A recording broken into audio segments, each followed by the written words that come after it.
Good. Thank you. Thank you all for coming. My name is David Lust. I am the current, one of the current representatives from District 34. And the first question is, why are you running for office? Why did I run for office 2 years ago for the first time? It's the first time, frankly, I've run for anything.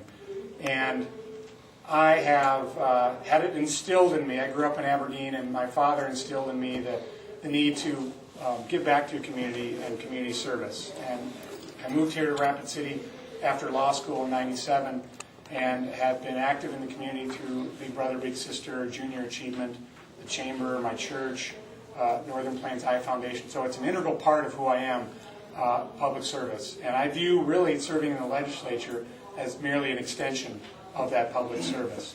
So with that background, it was natural for me to take that step into a different form of community service. But really the motivating factor for me to run is my 4 kids. The oldest 8, Nicholas, who Cynthia taught, has a football game, his first football game tonight. And I have a 6, a 4, and a 2-year-old. And for me, it's important to be part of the process that makes South Dakota what it is and be able to participate at a level that hopefully I can contribute and make South Dakota a better place for them. So that is truly the underlying motivation for me to run for office. What do I hope to accomplish? Well, the first term in office, I sponsored quite a bit of legislation, and most of it centered on the concept of economics and our economic environment. To me, if we can improve the economic environment of South Dakota for individuals, small businesses, all ships rise with a rising tide. And I think that's more of a macro approach to and solving a lot of the problems we have and moving forward as a state. So I hope to accomplish similar things as I did the last 2 years, continue to focus on economic development and improving our quality of life for our kids and our families and our businesses. Third part, what makes you a good legislator?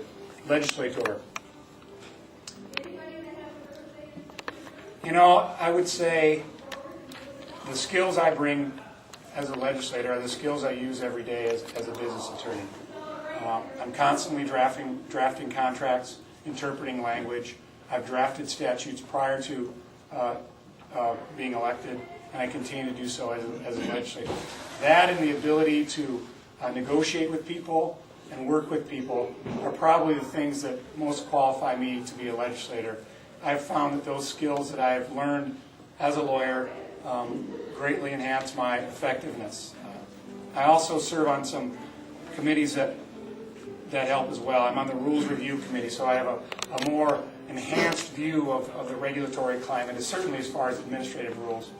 And I see my time is up. So I am going to leave now. I will be back in about 45 minutes or an hour. I appreciate the accommodation. Thank you. Corporate income tax. And I'll tell you why. Because right now corporations are just fishing for something in this little fact sheet I have.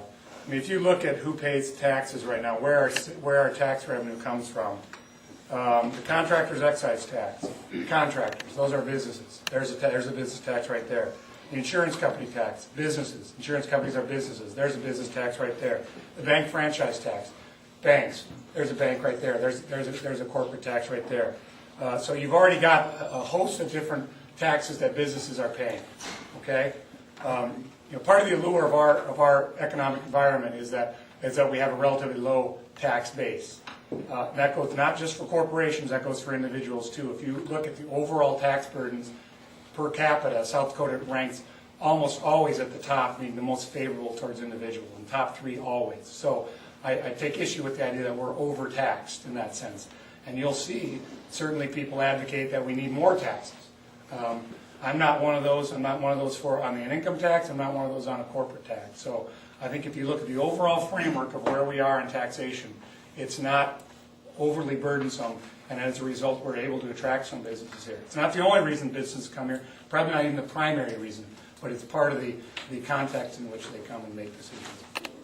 I think, Jay, what you're referring to is the ISL, the in-situ leach mining. Is that your concern? Primarily. Yeah, and the reason I'm familiar with ISL is because I'm on the Rules Review Committee, and that went through, I believe, this year or last year. I do know that the uranium mining companies have to go through the Water Board, the Board of Minerals and Mining, and also DNR. So there are several layers at which they need to get approvals and permits. The science I've seen on ISL, if it's done appropriately, is pretty compelling that that's safe. There are examples, I think, throughout the world, primarily in Eastern Bloc countries where it has not been done effectively, but they don't have nearly the regulatory climate we do. As far as Initiative Measure 10, I'll get my plug in for that. I think it's a horrible concept. The corruption and, I guess, bribery and those sort of things Lisa just mentioned, I've not seen in my short 2 years there. I've not been approached by anyone trying to give me money, trying to influence me in my gifts or anything like that. I think that is targeted at a bigger fish, maybe a federal fish, but it's not appropriate for what happens in this state on a host of different levels. And if you look at the groups that have lined up, including the Democratic Party, the South Dakota Republican Party, I don't know of an actual group that has come out for it. It is a long laundry list of people who have studied it, looked hard at it, and come out adamantly opposed to it. And I would put my feet firmly in that camp. But the ISL thing, I think, is a good question, Jay. And I don't have the answer, but I think there are some regulations that are out there.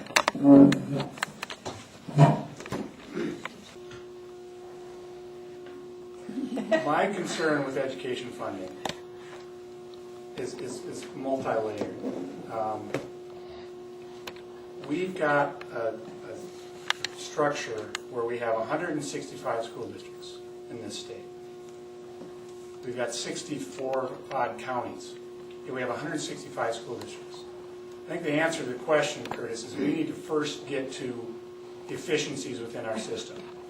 I'm not for pouring money at something that's horribly inefficient. Having 165 school districts in the state our size with our population is irresponsible. We hone those down, get it down to a reasonable amount of districts, we have automatic savings right there. Well, how does that line up with the lowest in the nation? You know, it's lowest in the nation, and that's, to me, Curtis, it doesn't matter whether, all that is a reflection of our tax structure only. That's not a reflection of our commitment to education, because if you look at the overall dollars spent per pupil, local effort, state and federal, we're not 50. We're somewhere in the 30s. In 2005, we were 33. I think we're down to 36, 37. So by saying we're last in state effort, to me, is meaningless. How are we overall? Because all that is a reflection on how our tax structure is. We don't have an income tax. Of course we're going to be near the bottom. That's all that's a reflection of. And so when that statistic is cited, it misses the mark.